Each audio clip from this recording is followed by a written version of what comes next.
I don't do much in the way of product reviews, very, very few indeed. Only of things that I actually use and rely on myself. One of the things that came up in the Poor Boys RC Speedrun Challenge is about what people use to record things for doing their speedruns. And my favorite is one of the things I picked up earlier this year, DJI Osmo Nano. Now, I've no association with DJI. They don't pay me. This has come out of, it's complicated, but it's come out of my own money. It's one of those things where you go, can I really find the use and the value of it? If I was just doing speed runs, they'd be done on the camera there, and I would find a way to cope, or have a camera person, wife, a sibling, my brother wouldn't film anything, wife, your children, something like that to record it would be more than enough for the speedrun challenge. If you want to do something a bit more interesting, I can recommend, the likes of GoPros, Osmo 360s, or who are the other 360 guys? 360 cameras have got some really neat features to them I appreciate.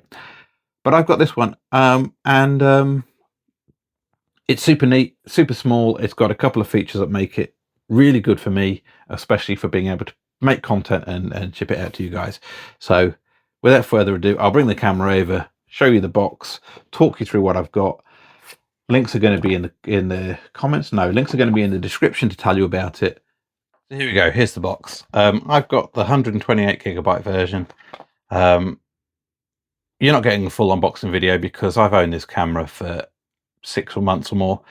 I'm not going to show you everything in the box, but feel free to freeze frame. You don't need me to read it out for you. You can have a look and make your own mind up. But the key thing is, I suppose I can leave that there.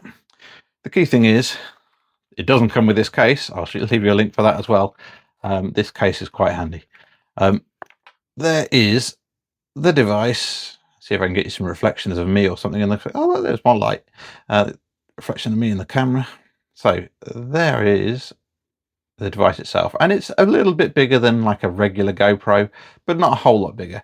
And the key reason for that is because this screen and the camera are removable, and so if you've got tabs either side here, and I can do that, and I can tease it apart. The reason I have to tease it apart is everything on this is magnetic, so it's super neat.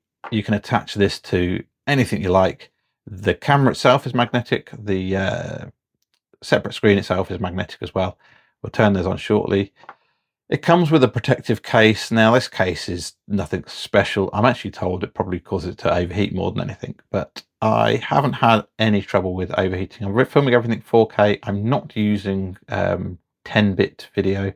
I mostly don't know what I'm doing yet, so just recording everything in it in 4K 8-bit, using some of the amazing features like its horizon stabilization. But there you go. That's the camera and the screen. We'll turn it on shortly. And within that box, you also get a box of bits. You get like a USB-C charging cable. I think that's the one that came with it.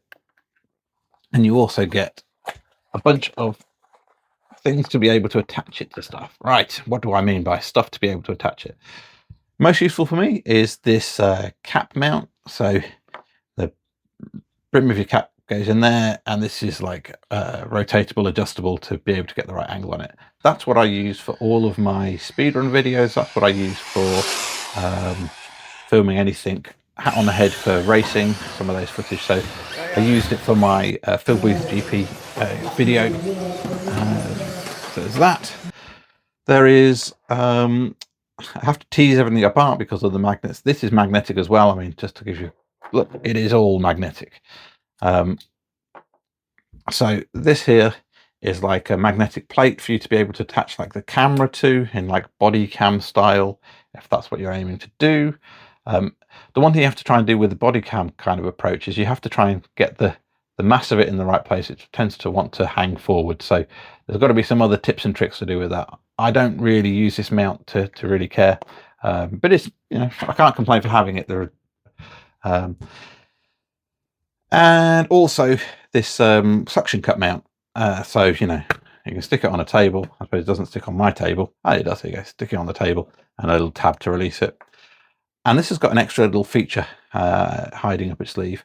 So this is like a ball mount on top of that suction cup, so you can do what you want with rotation things. This is magnetic again, so it just easily snaps on and clips to make sure it stays in place. It's not just the magnets, but the magnets help you locate it and things like that. The trick with this one is the suction cup itself unwinds, and when you unwind it, you're left with a regular screw thread mount. So anyone who knows what they're doing will know whether it's the standard one, like 3/8 or something like that. And so that allows you to put this camera and stick it on some regular tripod, and away you go. So that's super neat. Took me a while to realize it's there. I didn't notice it being mentioned anywhere in the instructions, but there it is. So that's quite handy as a camera mount. That's all the camera mounts that come with it as the options. The one that I bought extra is this one for my that I used to mount on my transmitter. This is effectively a DJI compatible GoPro adapter, and this particular one comes with a USB-C socket on the back, so I can use it statically on a GoPro mount there, and still charge up the camera on the top. I don't actually charge it with that for most use. It's just kind of convenient to be able to have the monitor. So I don't just use the camera on this one. This one I use the monitor, using the same system, the same magnets, etc., to mount the monitor there onto my transmitter. And so at that point I can, if I get this into the shot, I can have that on my transmitter, and I can see as a monitor on there what I'm actually recording via my cap. So that's kind of neat. So that's all good. The question thereafter is, okay, if you can magnetize it onto things, it's got this separate screen and camera, what on earth are you supposed to do with it? And that's where I guess its party piece comes from. These two things communicate wirelessly between each other. They can also communicate to your phone, and I suppose I'll have to take some footage with the DJI of my phone screen so you can see that. But if I turn it on, pressing the button here on the monitor, you can see me. You can see the mess of my shed behind me. Excellent. Thank you very much. And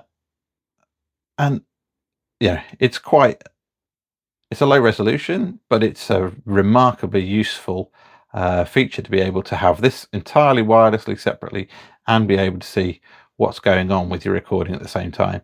And so that is super neat. And that's why I've had this monitor block attached to my transmitter whilst this is up on my head, because then I can pay attention to, you know, what is it I'm actually looking at, what is I'm actually recording, and be able to see that in real time live. And yeah, super neat feature. The other thing to bear in mind with this particular camera is the image stabilization on it is insane. Now, I knew it was good.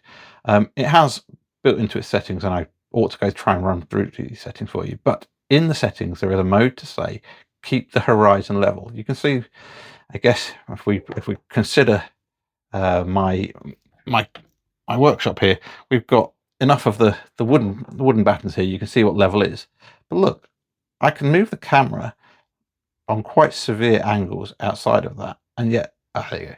You get far enough and it goes, oh no, you do actually want the view tilted, but actually for the most of the time you can be quite shaky, and it remains entirely horizontal in terms of where that is.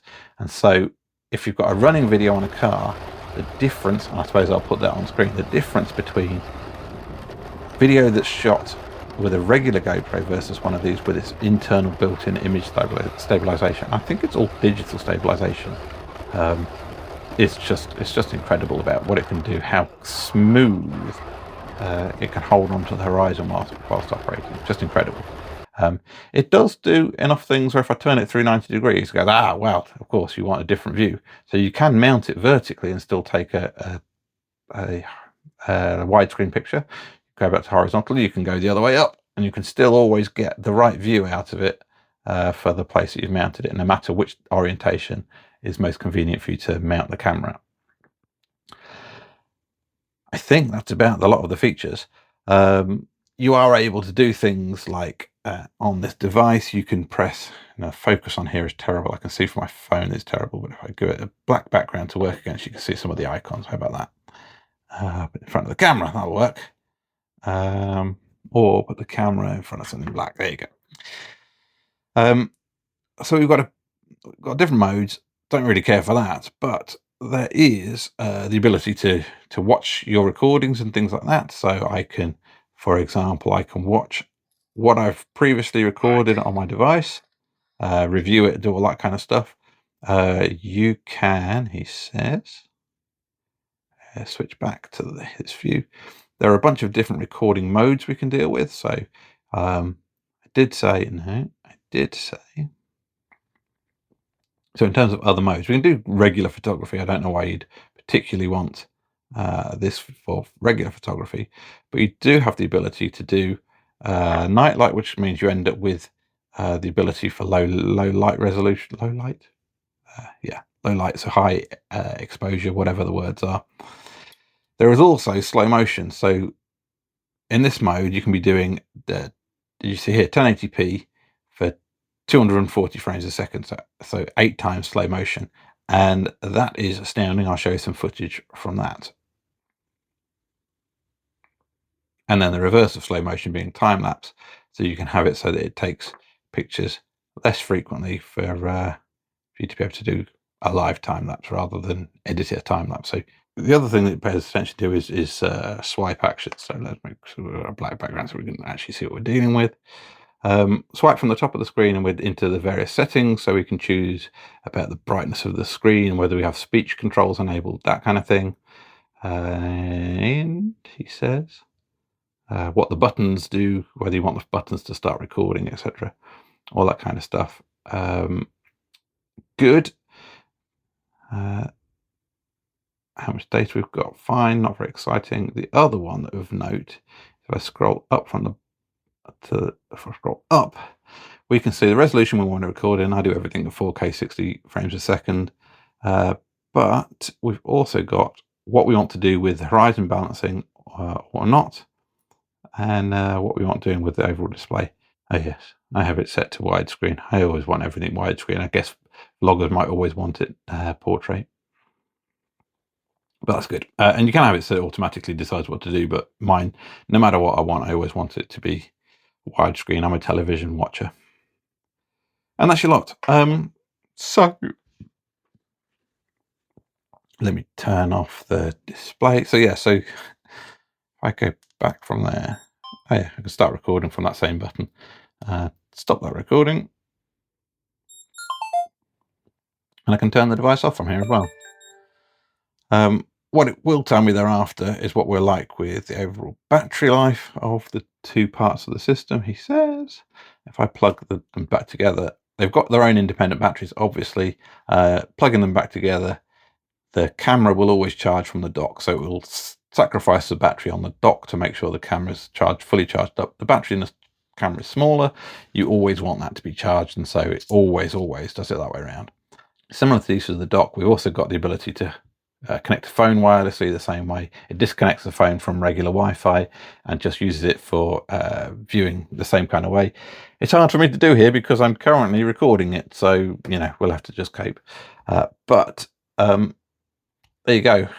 Super neat footage you've seen of this mounted on a car. The stabilization is incredible, and like I say, this feature of being able to have, it's a fairly chunky camera, but it's not as chunky as an all-in-one GoPro, and the separate monitor is just really amazing for the things I want to be able to do with it. And so use the GoPro mount or whatever to stick this on a selfie stick, and away you go. It'll always do the stabilization, so you've got it handled at some wonky angle and it can do the horizon thing, and away you go. Amazing. Super pleased. That's what it is, my mini review of the DJI Osmo Nano. Link is in the description for where I got it from Amazon. Really great device. I'm super happy. Let me know what you think in the comments. Let me know if you'd like me to do more product reviews. There's things I could be reviewing for you, like my transmitter, my FlySky transmitter. I could be reviewing for you things like hex drivers and the like. So if there's anything you want to see, give me a shout. If you want me to put links to anything in the platform, let me know in the comments and I will do my best to do so. Thanks for watching, and I'll see you again soon.